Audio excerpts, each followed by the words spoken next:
बायस परेशान हुआ, मानूर हुआ,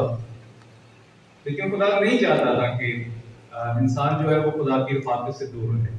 तो फिर पैदाइश की किताब की जो दूसरी तिलावत थी 22वें बाब में, वहाँ पर हम देखते हैं कि खुदा ने इब्राहिम का चुनाव किया और खुदा ने कहा कौमें तेरे वसीला से बरकत पाएंगी और बादशाह तेरी नस्ल में से बर्पा होंगे। और हम देखते हैं कि इब्राहिम की जो औलाद है वो वफादारी में कायम नहीं रह सकती बनी इसराइल। फिर खुदा ने बनी इसराइल को असीरी में भेज दिया। असीरी में मुकद्दस यसाया खुशखबरी देता कि खुदा तुम्हें भी बहाल करेगा और वो बादशाही जिसका खुदा ने वादा किया है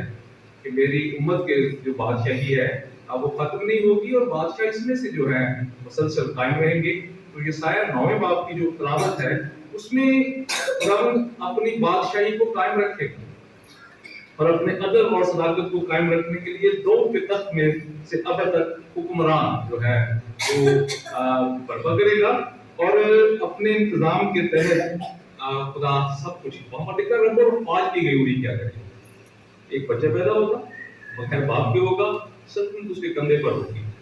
और वो अजीब मशीर खुदा का रफीक का बाप सलामती का शहजादा होगा और उसकी बादशाही का आखिर नहीं है फॉरएवर किंगडम है उसकी। तो फिर लूका इस वादे की तकमील को जो है अपनी इंजील में बयान करता है कि फरिश्ता पैगाम लेकर आता है मरियम के पास कि दाऊद के घराने की बादशाही जो है मसीह सलाम के वसीला से कायम होगी और तुम्हारी से पैदा होने वाला जो बेटा है बच्चा है खुदा बाप का बेटा कहलाएगा। और जो तिलावत फिर लूका के इंजील के दूसरे बाब में से पढ़ी गई है कि यीशु की पैदाइश जो है वो चरनी में होगी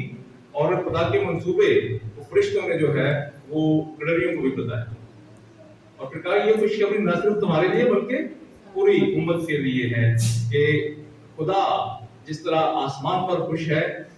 वो सब जो मसीह खुदा उन पर ईमान लाकर उस पर ईमान लाकर उसकी खुशी में शामिल होंगे अब तक खुदा के साथ बादशाही करेंगे। और इस सारे मंसूबे में जो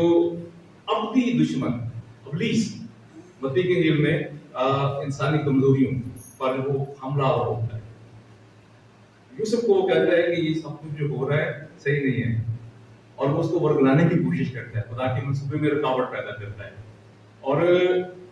खुदा अपने लोगों के साथ रहेगा। खुदा फरिश्ता के वसीला से यकीन दया उसके बेटा होगा, उसका नाम इमानुएल रखना है, इसका तर्जुमा क्या है? खुदा अपने लोगों के साथ रहना चाहता है। खुदा नहीं चाहता कि गुनाह के बायस जो है खुदा अपने लोगों से जुदा हो जाए। फिर मत्ती की इंजील का जो दूसरी 7वीं तिलावत मत्ती की इंजील में से कि यहूदियों का बादशाह पैदा होगा और जो नबी पेशन गोइयां करके बनी इसराइल को तसल्ली देते रहे थे इस उम्मत के लिए एक सरदार खुदा की उम्मत की गलबानी करेगा और उसकी पैदाइश पर एक सितारा नमूदार होगा और दिखाई देगा और खुदा के इलाही मंसूबे को पाया तकमील पहुंचाने में एक संगमील जो है वो साबित होगा। तो मुकद्दस 8वीं तिलावत पौलुस रसूल इस सारे भेद को बयान करते हुए कहता है खुदा ने मुख्तलिफ ज़मानों में तरह बता हिस्सा ब हिस्सा कलाम किया और आखिर में वो बेटे के वसीला से हम कलाम हुआ और खुदा का मुकाशफा जो है खुदा यीशु मसीह वो आखिर ज़माने में जाहिर हुआ और बनी नौ इंसानों को गुनाहों को मिटाकर खुदा बाप की दाहिने तरफ बैठ गया है और अब भी उनकी शफायत के लिए वहां पर मौजूद है।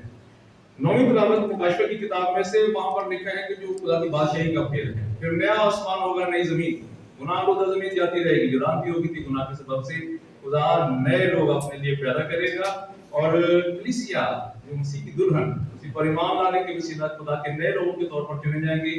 अब बाद तक खुदा के साथ बादशाही करेंगे। तो ये सारा जो भेद है खुदा का हमने आज